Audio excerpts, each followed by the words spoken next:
Hello everyone, स्वागत करता हूं आप सबका एक बार फिर से आप सबका अपना YouTube channel best value education में। आशा करता हूं दोस्तों आप सब अच्छे होंगे और बहुत ही मस्त तरीके से अपनी तैयारी भी कर रहे होंगे, क्योंकि आपको तैयारी करने की आवश्यकता बहुत है। समय काफ़ी कम है और आपको बहुत ज़्यादा तैयारी करने की आवश्यकता है दोस्तों, ठीक है। क्योंकि अभी तक देखिए मॉडल सेट का हमारा निकला नहीं है। जब तक मॉडल सेट नहीं निकलता आपको क्या करना है, ऑल मॉडल सेट का पूरा प्रिपरेशन रखना है। आज का वीडियो में मैं आप सबके लिए लेके आया हूँ आपका केमिस्ट्री के चैप्टर 5 का तत्व आवर्त वर्गीकरण से रिलेटेड कुछ ऑब्जेक्टिव क्वेश्चन लेके आया हूँ। इससे रिलेटेड कुछ अपडेट क्वेश्चन मैंने पिछले वीडियो में डाल दिया है। अगर आपने उस वीडियो को नहीं देखा है तो आप इस वीडियो को डिस्क्रिप्शन में जाके उस वीडियो को देख सकते हैं और हमारे टेलीग्राम ग्रुप को ज्वाइन कर सकते हैं। टेलीग्राम ग्रुप को ज्वाइन करिए ताकि इस वीडियो का पूरा पीडीएफ आपको मिल जाए दोस्तों, ठीक है। तो चलिए आइए आज का सेशन हम स्टार्ट करते हैं। सबसे पहले क्वेश्चन हम समझते हैं पहला क्वेश्चन में क्या दिया गया है। पहला क्वेश्चन में पूछा है आवर्त सारणी में बाईं से दाईं ओर जाने पर प्रवृत्तियों के बारे में कौन सा कथन असत्य है। आवर्त सारणी में जब हम बाईं से दाईं ओर जाते हैं तो निम्न में से कौन सी घटना नहीं होती है ये आपको बताना होगा, यानी कौन सा कथन असत्य है ये आपको बताना है। सत्य की बात नहीं कही गई है, असत्य की बात कही गई है। तो पहला ऑप्शन में आपको दिख रहा है कि तत्वों की धात्विक प्रकृति घटती है, ये आपका सत्य है दोस्तों, है ना। जैसे जैसे हम बाईं से दाईं ओर जाते हैं हमारे तत्व की धात्विक प्रकृति घटती है, ये आपका सत्य है। संयोजकता इलेक्ट्रॉन की संख्या बढ़ जाती है, ये भी आपका सत्य है। ऑप्शन सी में आते हैं, ऑप्शन सी में आपको दिया है परमाणु आसानी से इलेक्ट्रॉन का त्याग करते हैं, ये आपका सत्य है। जब हम आवर्त सारणी में बाईं से दाईं ओर जाते हैं तो परमाणु आसानी से इलेक्ट्रॉन का त्याग करते हैं, ये आपका असत्य है। आसानी से इलेक्ट्रॉन का त्याग नहीं करते हैं। ऑप्शन डी में आते हैं, ऑप्शन डी में दिया है कि इनके ऑक्साइड अधिक अम्लीय हो जाते हैं, ये भी आपका सत्य है। तो इसलिए आपका ऑप्शन सी क्या होगा, राइट आंसर होगा, ये आपका सत्य है। असत्य कौन है, ऑप्शन सी आपका असत्य है। आगे बढ़ते हैं, क्वेश्चन नंबर 12 देखते हैं। क्वेश्चन नंबर 12 में आपको पूछा है मेंडलीव के आवर्त सारणी में तत्व के वर्गीकरण का आधार है। मेंडलीव ने किस आधार पर तत्व के वर्गीकरण किया था। तो मेंडलीव ने परमाणु द्रव्यमान के आधार पर तत्व का वर्गीकरण किया था, इसका राइट आंसर होगा ऑप्शन बी, है ना। और अगर बात करें हम आधुनिक आवर्त सारणी की तो आधुनिक आवर्त सारणी जो है वो परमाणु संख्या के आधार पर उसका तत्वों का वर्गीकरण किया गया था और मेंडलीव ने परमाणु द्रव्यमान के आधार पर तत्वों का वर्गीकरण किया था। आगे बढ़ते हैं, क्वेश्चन नंबर 13 देखते हैं। क्वेश्चन नंबर 13 में पूछा है आवर्त सारणी के उदग्र स्तंभों को क्या कहते हैं। तो आवर्त सारणी के जो उदग्र स्तंभ है उसे हम समूह या वर्ग के नाम से जानते हैं, तो इसका राइट आंसर होगा ऑप्शन बी, समूह या वर्ग कहते हैं। और क्षैतिज कतार को क्या कहते हैं, देखिए क्वेश्चन नंबर 14 में उसी को अपोजिट दिया हुआ है कि आवर्त सारणी में क्षैतिज कतार को क्या कहते हैं। तो आवर्त सारणी में दोस्तों हम क्षैतिज कतारों को आवर्त के नाम से जानते हैं, आवर्त के नाम से जानते हैं। तो आधुनिक आवर्त सारणी में कितने आवर्त और कितने समूह हैं, आपका 7 आवर्त है और 18 समूह है, ये भी आपको याद रखना है दोस्तों, ठीक है। ये इसका भी ऑब्जेक्टिव क्वेश्चन आपको पूछा जाता है। पिछले वीडियो में देखिएंगे आप इससे रिलेटेड कुछ ऑब्जेक्टिव क्वेश्चन दिया हुआ है, पूछा गया है।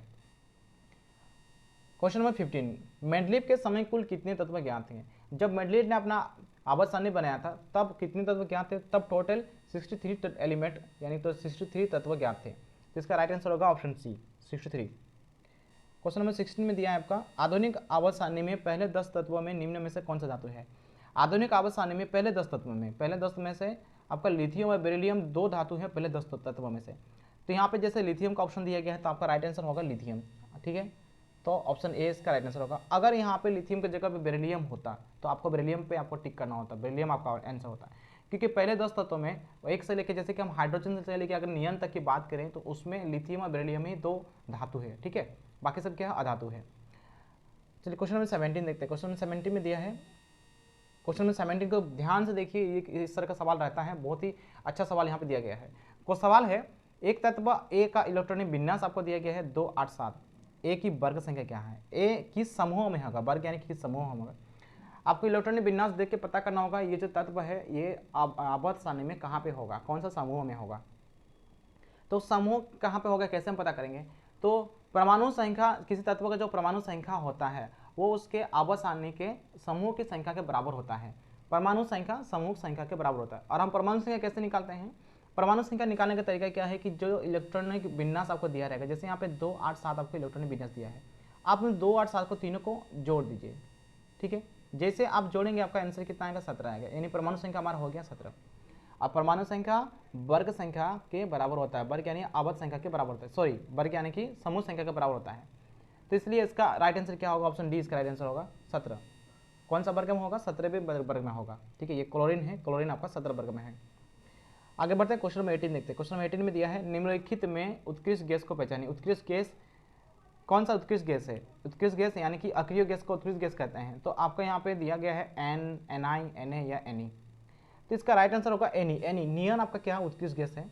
ठीक है, जिसकी खोज बाद में हुई थी, और इसको 18वें समूह में रखा गया है। प्रेडिक्टेबल में आप देखेंगे नियन को जो है ना 18वें समूह में रखा गया है, क्योंकि ये अक्रिय गैस है, इनर्ट गैस कहते हैं हम इसे। आगे बढ़ते हैं क्वेश्चन नंबर 19। देखिए क्वेश्चन नंबर 19 में कितना अच्छा क्वेश्चन दिया गया है। क्वेश्चन 19 में पूछा है किसी तत्व ए में 2 कोष है, 2 कोष है और दोनों ही कोष इलेक्ट्रॉन से पूर्ति है, तत्व ए का नाम क्या होगा। आपको कितना अच्छा क्वेश्चन दिया है। क्वेश्चन क्या पूछा है कि दो कोष है ना, 2 कोष यानी कि पहला कोष में कितना इलेक्ट्रॉन होता है, आपको ये जानना होगा। पहला कोष में 2 इलेक्ट्रॉन होते हैं, दूसरा कोष में कितने इलेक्ट्रॉन होते हैं, 8 इलेक्ट्रॉन होते हैं। टोटल कितने हो गए इलेक्ट्रॉन, 10 इलेक्ट्रॉन हो गए। तो यहाँ पे आपको बताना होगा कि वो तत्व का नाम क्या है जो पहला कोष को और दूसरा कोष को दोनों को पूर्ति करता है। तो 10 हो रहा है, इसका मतलब क्या होगा, इसका आंसर नियॉन होगा, क्योंकि नियॉन का जो परमाणु संख्या है वो आपका 10 होता है। तो ऑप्शन बी इसका राइट आंसर होगा, नियॉन। ठीक है, नेक्स्ट आगे बढ़ते हैं। क्वेश्चन नंबर 20 देखते हैं। क्वेश्चन नंबर 20 में आपको दिया है एक तत्व का इलेक्ट्रॉनिक विन्यास 282 है, इस तत्व का नाम तथा परमाणु संख्या क्या है। 282।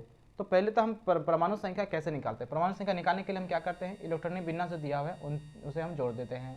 तो जोड़ देने से हमारे कितना आया, 12 आया। अब आपको जानना होगा कि 12 जो है कौन सा तत्व है जिसका परमाणु संख्या 12 होता है। तो 12 हमारा होता है किसका, सिर्फ और सिर्फ मैग्नीशियम का होता है, इसलिए इसका नाम क्या होगा, नाम होगा मैग्नीशियम, और परमाणु संख्या कितना होगा, 12 होगा। तो ऑप्शन सी इसका राइट आंसर होगा। उस तत्व का नाम होगा मैग्नीशियम, परमाणु संख्या होगा 12। ठीक है, तो ये था हमारा टॉप ऑब्जेक्टिव क्वेश्चन तत्वों का आवर्त वर्गीकरण रिलेटेड। इसी तरह से मैं और भी सब्जेक्ट का और चैप्टर्स का, केमिस्ट्री का हो गया हमारे कंप्लीट, इसी तरह फिजिक्स का भी मैं ऑब्जेक्टिव क्वेश्चन आपको डाल दूंगा, जो कि आपका model set and previous year question से रिलेटेड होगा। ठीक है, आपको क्या करना है, ऑब्जेक्टिव क्वेश्चंस को आपको पूरा लर्न करना है और सब्जेक्टिव क्वेश्चन को भी ध्यान देना है। जब तक मॉडल सेट नहीं निकलता है, आपको और मॉडल सेट पेपर को आपको प्रिपरेशन करते रहना है और क्वेश्चन बैंक का भी प्रिपरेशन करते रहना है दोस्तों। ठीक है, हमारे इस चैनल के थ्रू आपको मॉडल सेट का और क्वेश्चन बैंक का पूरा सब्जेक्ट का आपको नोट्स यहाँ से मिलते रहेगा। आप हमारे चैनल को अगर नए हैं तो चैनल में सब्सक्राइब करिए और इस वीडियो को अपने दोस्तों तक भी शेयर करिए ताकि उन्हें भी हेल्पफुल हो जाए। ठीक है, वीडियो अगर अच्छी लगी हो दोस्तों, वीडियो को प्यार दें, हमारे चैनल को सब्सक्राइब करिए और टेलीग्राम ग्रुप में भी ज्वाइन कर लीजिए। टेलीग्राम का ग्रुप का लिंक हमारे डिस्क्रिप्शन में दिया गया है दोस्तों। धन्यवाद दोस्तों, मिलेंगे एक नए वीडियो में एक नए एनर्जी के साथ। तब तक के लिए थैंक यू एवरीवन।